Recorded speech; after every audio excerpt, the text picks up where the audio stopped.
BEd second year. आप लोग जानते ही हैं आचार्य धर्मेंद्र कुमार शर्मा। हिंदी विषय है हमारा, ज्ञान भाषा एवं पाठ्यक्रम। और आज का टॉपिक है आदर्शवादी ज्ञान मीमांसा एवं शिक्षा एवं चरित्र निर्माण। ये आज का टॉपिक है। तो सबसे पहले हम पढ़ा रहे हैं आदर्शवादी ज्ञान मीमांसा एवं शिक्षा। आदर्शवादी मन और पदार्थ में मन को अधिक महत्व देते हैं। मन द्वारा ही ज्ञान संभव है। ज्ञान ज्ञाता मन के ऊपर निर्भर है। ज्ञान ज्ञाता और ज्ञेय में अभिन्नता है। वास्तविक ज्ञान हमें विचारात्मक ज्ञान के रूप में भी प्राप्त होता है। इस ज्ञान को प्राप्त करने का साधन प्रयोग परक नहीं हो सकता। चिंतन, मनन, तर्क, वितर्क, संबंध, प्रत्यक्षण आदि द्वारा प्राप्ति संभव होती है। दर्शन में हमें आदर्शवाद के कई रूप मिलते हैं। एक रूप है व्यक्तिक आदर्शवाद, जिसका प्रणेता बर्कले था और जिसे अनुसार सारी सत्ता आत्माओं और उनके अनुभवों को है। बर्कले ने केवल मन के अस्तित्व को माना है। दूसरा रूप वस्तुनिष्ठ आदर्शवाद का है, जिसका समर्थक प्लेटो था। प्लेटो ने सत्ता का विचारात्मक तो माना, किंतु इसे व्यक्तिगत आत्माओं पर निर्भर नहीं माना। प्लेटो के अनुसार एक चरम निरपेक्ष सत्ता है जो हमारी व्यक्तिगत आत्माओं को भी शोध है। आदर्शवाद का तीसरा रूप प्रपंचात्मक आदर्शवाद है, जिसके प्रचलन का श्रेय कांट को है। कांट के अनुसार मूल तत्व का ज्ञान प्राप्त करना असंभव है। हम जो कुछ जानते हैं वह इस माया रूपी जगत के विषय में ही जानते हैं। मनुष्य की सत्ता है, किंतु माया रूपी जगत का भी अस्तित्व है। आदर्शवाद का चौथा रूप निरपेक्ष आदर्शवाद है, जिसका प्रारंभ फिक्टे के द्वारा हुआ और हेगले ने जिसे सर्वाधिक समर्थन प्रदान किया। इस विचारधारा के अनुसार विश्व के आत्मन या मनुष्य की ही सत्ता है।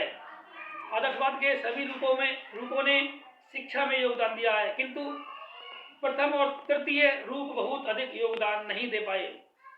बर्कले का व्यक्तिगत आदर्शवाद और कांट का माया रूपी आदर्शवाद दर्शन के रूप में क्रांतिवादी आदर्शवाद रहे और इन्होंने दार्शनिक चिंतन को उच्चता के शिखर पर पहुंचाया, किंतु शिक्षा की ओर इन उद्भट दार्शनिकों ने अधिक ध्यान नहीं दिया। आदर्शवाद का दूसरा रूप प्लेटो का वस्तुनिष्ठ आदर्शवाद है, जिसका प्रभाव शिक्षा के क्षेत्र में बहुत अधिक रहा।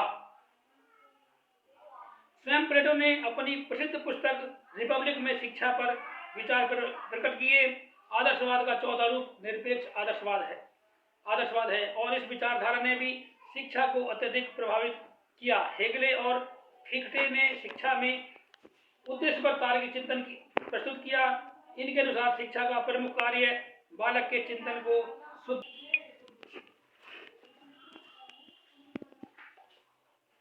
आदर्शवाद के अनुसार शिक्षा सउद्देश्य प्रक्रिया है। शिक्षा द्वारा व्यक्तित्व का विकास किया जाता है। यह एक चरित्र प्रक्रिया है। इसके द्वारा मनुष्य को मनुष्य बनाया जाता है। चरित्र निर्माण शिक्षा का सबसे महत्वपूर्ण उद्देश्य चरित्र निर्माण करना है। इस उद्देश्य के बारे में सभी की एक ही राय है और अतीत काल से शिक्षा में इस उद्देश्य के विकास को महत्व दिया जाता रहा है। शिक्षा शास्त्रियों तथा दार्शनिक ने शिक्षा का सबसे महत्वपूर्ण कार्य चरित्र निर्माण को ही माना है। हर्बर्ट इस संदर्भ में शिक्षा को एक कला की संज्ञा देते हैं। शिक्षा की समस्त प्रक्रिया के लिए यह कहा जा सकता है कि वह एक नैतिक मूल्यों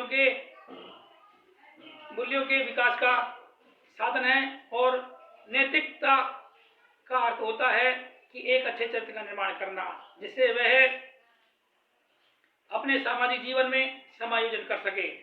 एक शिक्षित व्यक्ति में नैतिक और चारित्रिक गुणों का विकास होता है, जिससे वह अपनी बुद्धि की समझ बूझ कर नैतिक आचरण में प्रयोग करे। लेकिन इसका अर्थ यह भी नहीं है कि अशिक्षित व्यक्तियों में नैतिक गुणों का अभाव होता है।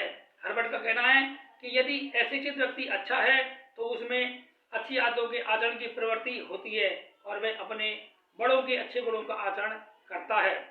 जिस व्यक्ति में नैतिक गुणों का समावेश होता है उसमें आत्म संयम अधिक होता है। हर्बर्ट ने शिक्षा की समस्त प्रक्रिया को जीवन के नैतिक मूल्यों की ओर उन्मुख किया।